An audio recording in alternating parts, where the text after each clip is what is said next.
Get ready. Start.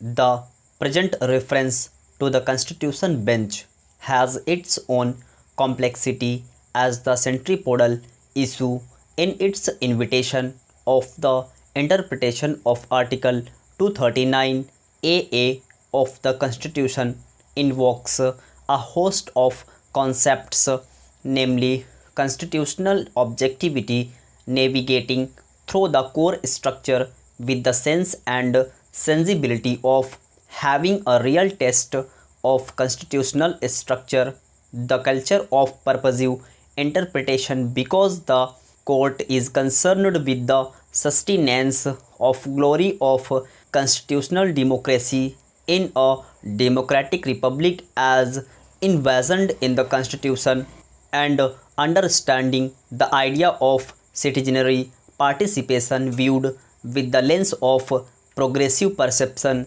inherent in the words of a great living document emphasizing on the democratic theme to achieve the requisite practical goal in the world of reality.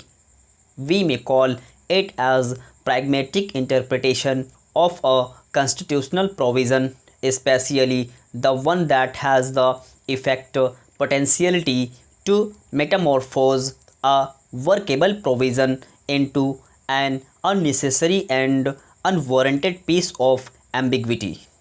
In such a situation, the necessity is to scan the anatomy of the provision and lift it to the pedestal of constitutional ethos with the aid of judicial creativity that breathes essentiality of life and the same.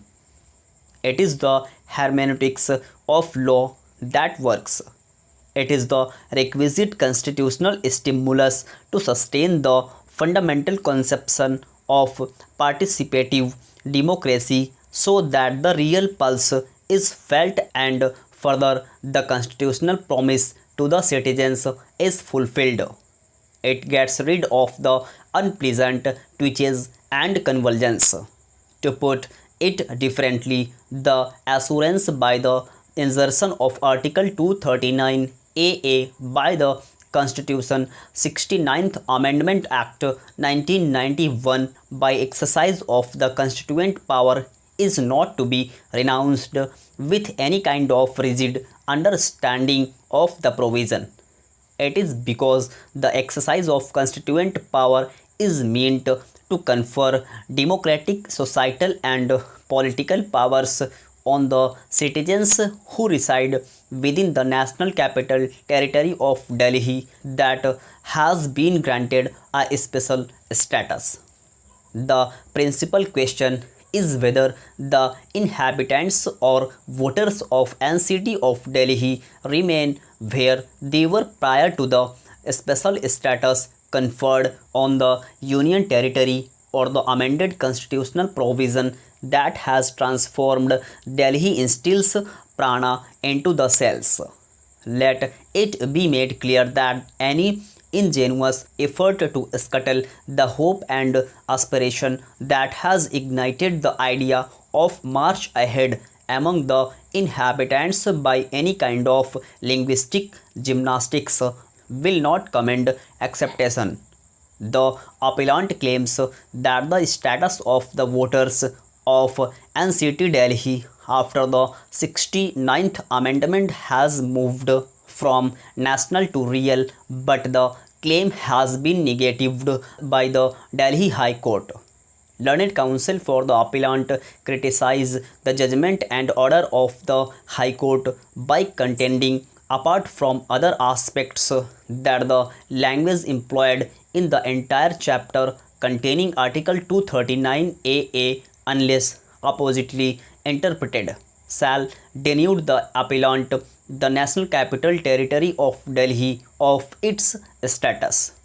The criticism is founded on the base that the Constitution of India, an organic and continuing document, has concretized their desire and enabled the people to have the right to participate as a collective in the decision making process that shall govern them and also pave the path of their welfare.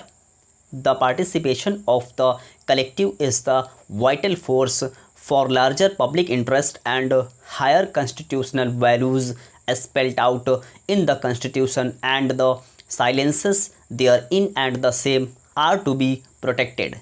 It is the assertion that the in a democracy speak through their elected representatives seeking mitigation of the grievances. Stop.